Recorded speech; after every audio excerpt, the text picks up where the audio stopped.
তেল সরবরাহ কমায় দিছে দাম বাড়ার ইঙ্গিত দিয়ে। এখন হচ্ছে যে যা গায়ে দাম লেখা ডিলার ওই দামে নিতেছে। তো গায়ে দামে কিনা দেখা যাচ্ছে গায়ে দামতে বেশি দাম বিক্রি হইতেছে 10 টাকা বোতলে। 5 লিটার বোতল 850 টাকা কিনে 850 টাকা ডিলার থেকে আমরা নিতেছি, গায়ে লেখা 52 টাকা, 860 টাকা বিক্রি হইতেছে। 2 লিটার বোতল সেম, গায়ে রেট 350, কিনাও 350। 1 লিটার বোতল সেম, 175 গায়ে রেট, 175 টাকায় নিতেছে।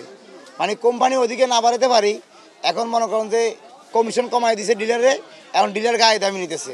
চালের দাম তো বাড়ছে আজকে অনেক দিন হয়েছে, প্রায় 15-16 দিন আগে যেমন মিনিকেট চালের দাম আসছিল আপনার 67 টাকা 68 টাকা কেজি।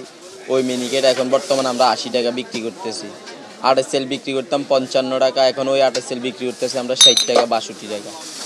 তারপরে নাদেশেল বিক্রি করতাম আপনার 70 টাকা এরকম, আর অনেকে এখন বিক্রি করতেছি 80 টাকা। আমাদের কম দামি যে পোলাও চালটা ওটা বিক্রি করতাম আমরা 80 টাকা, এখন 100 টাকা বিক্রি করা লাগে। প্রত্যেকটা চাউলের দামে অতিরিক্ত বাড়ছে।